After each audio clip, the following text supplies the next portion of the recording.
Now we're going to look at a profile eye, and while you can do it yourself with at least 2 mirrors, it's probably easy to do somebody else's eye. So what we're looking at here is still the sphere, so still put in your round circle, and now we're going to look at how the eyelids sit on this circle. This is the area above the eye, and here we have the eyebrow coming towards us. And the eyelid will be cutting across on a shape like this.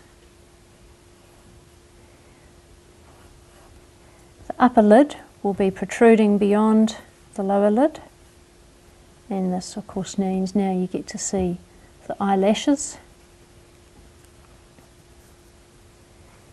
You're seeing a much smaller portion of the eye, and what you are seeing of the coloured portion of the eye is a convex shape. It's no longer circular. Do note that the front of the eye, when seen in profile, is actually transparent, and the cornea, the coloured part of the eye, will be situated a little distance back from that thick transparent layer.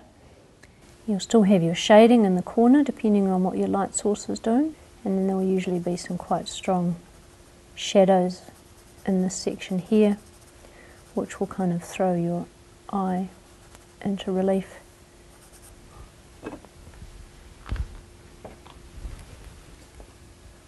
So if we'll take the eyeball away now, and we're left with the shape that we're looking at. So you'll see a much smaller portion of the eye when you're looking at it in profile. Don't exaggerate it or make it look larger than it needs to be.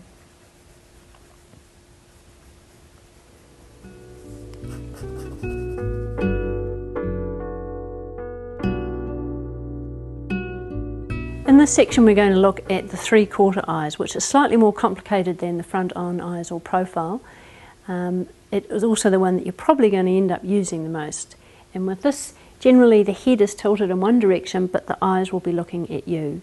And this is going to give a pose that is more natural and relaxed, and have perhaps a more sense of movement, because you feel at any point the person could be moving.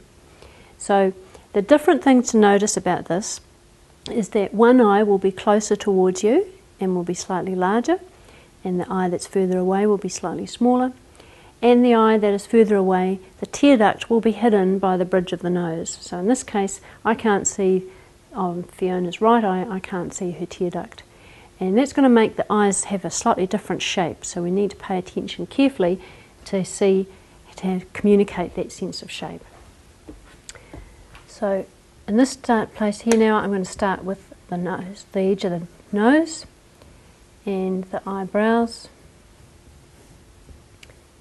And look here now for what's happening. The edge of the eyelid is disappearing and the top of the eye is straight, but now I'm seeing that curved side on the eyeball. This is quite important, that curve, because this is indicating to me the view.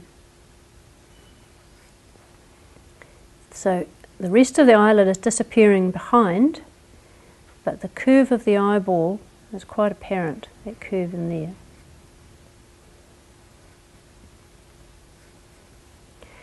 On the eye that's closer to me, I can see the tear duct.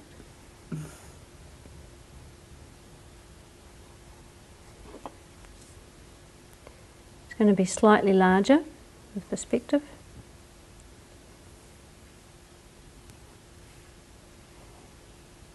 And on this view it's more easy to see that the lower lid is disappearing up behind the upper lid.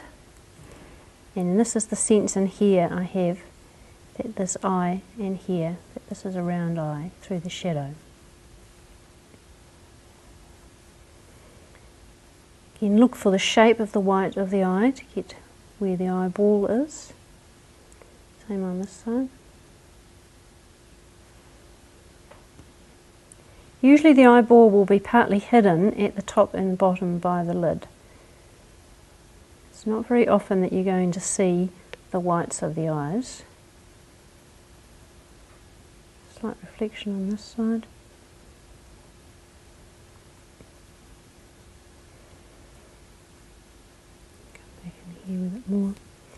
can see the lashes in profile. The lower lashes. Not going to bother putting all them in.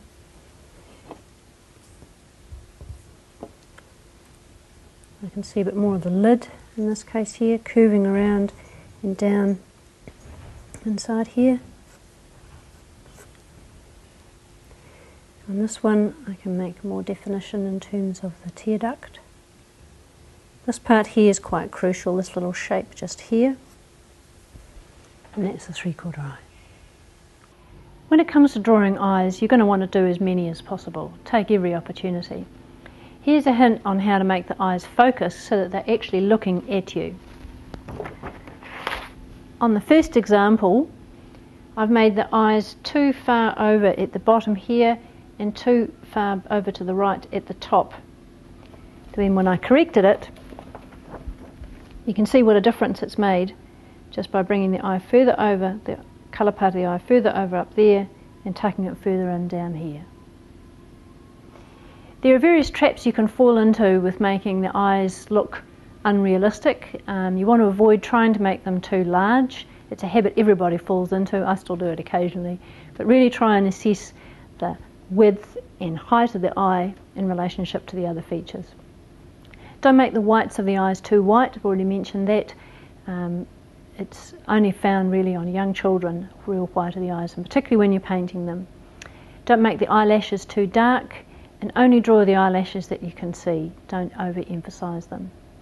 Think about the character of the eye that you're expressing. When a person is smiling, the shape of the eye is going to change again, and have fun.